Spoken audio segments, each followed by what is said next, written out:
Here we go. We're talking. Here we go. Yeah. You're getting. I can tell it's right around the corner. I'm trying to tell you, it's right there. You don't realize it's right there. Like I know it is. That's what made me after the December fight is when I was like, oh man, guys, I like literally sat down with all my friends and I'm like, dude, I gotta go. I gotta get out of here. It's gonna happen. We're gonna get the call in a couple of weeks. I know it. I know it. Because I had asked Dana after the second win at 25, when I went to his office to renegotiate, I was like, I want the title shot. And he laughed. I said, I'm serious. I want the title. I want the title shot. He goes, Jess, like you're still low on the totem pole. Basically you're 8, 9, 10. I'm like, you always give people fights. Doesn't matter what their ranking is. He was like, you're kind of right. But I'm like, last fight, my contract, like, let's go. Come on. Let's just do it. I promise. You won't regret it. And he was like, one more. And I was like, you did this to me before. I was like, I lost it. No. So he's like, one more. So I was like, all right, fine, one more. So we fight Caitlin. And then that's when I knew it was going to happen. So I was like, I got to go. Like, I got to make a decision. I can't do a camp in a wrestling room again. I can't. Right. Like my ability, I wasn't at the best I could be skill set wise or in athletic wise going into the Caitlin fight, but my mindset was right? Like I knew that no matter what, I told myself, and you could see it in that fight, I said, just guy, you keep your hands up and you push forward and you give her the meanest look you can, you'll win that fight. And you'll hit her with everything you got, you're going to hit her with. And that's how that fight went, Yeah. So I got the call probably a week after that Dana was basically like, MMA gods were good to you. You're the number one contender. And I was like, yes. So, I got the call. And actually, I've had an issue the last couple of times. I think it's because I'm wild. I always stick my tongue out. And I'm always like biting my lip, like, because I want to hit someone hard.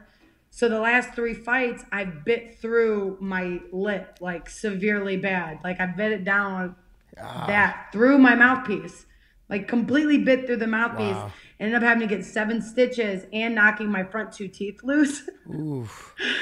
So we had to deal with that. So we ended up getting my lip stitched that night, but then they put me on a 30-day suspension and they were like, look, we're either gonna have to splint your 2 front teeth, they might die, right? And I'm like, oh man, dude, I got a nice smile. Like, yeah.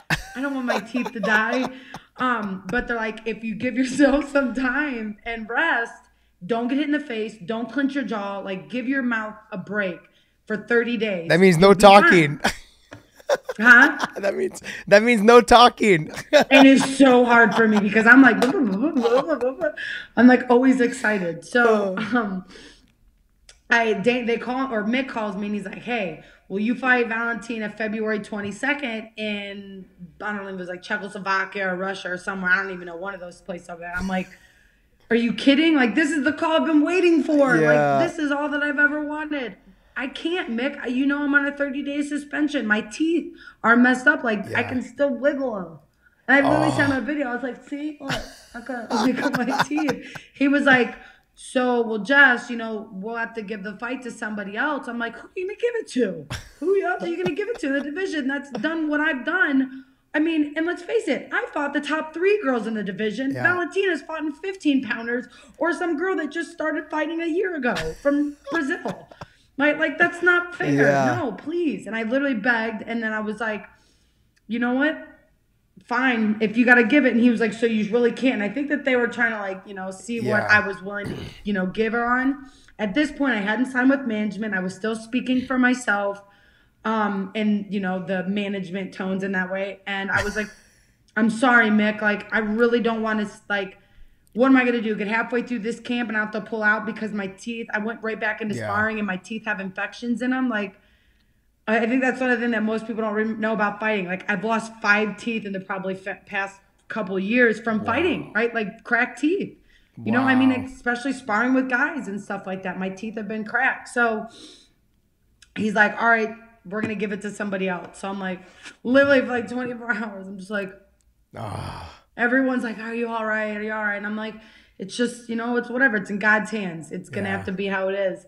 So 2 days later, Mick texts me and he's like, we found another main event. And I was like, well, you know, it sucks. I'm sorry. I would have taken it, but I couldn't.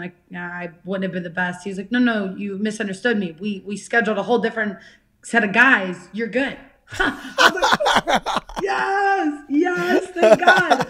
Literally, like, started like damn near tearing up. I was like, yes. I'm like, I'm back to training at this point. I'm gonna be back to training in a couple days. Like, we're good. I got my release from the doctor. They sent it over. So I was like, oh man. So then I seen an article where her management basically was like, Jessica turned down the fight because she wanted to get new teeth, which, you know, people spin things. And I don't know if he's got a language barrier because I didn't get new teeth. That wasn't what was happening. I was on the suspension still anyway. So, yeah, I went, hey, Valentina, let's get bloody in the Midwest on Twitter, right? Like, so I did the normal fighter thing, go to Twitter to see if I can get them behind me. And I was like, let's get bloody in the Midwest. And 2 days later, I got a text saying, hey, you want to fight Valentina June 8th in Chicago? Oh, nice. yeah, that's the Midwest. So, yeah, that's kind of how it ended up happening. And at that point too, I was like, when I got that phone call, I was moved to Vegas in 2 weeks. Wow. Even though it's been easy, it seems like it's worked for you.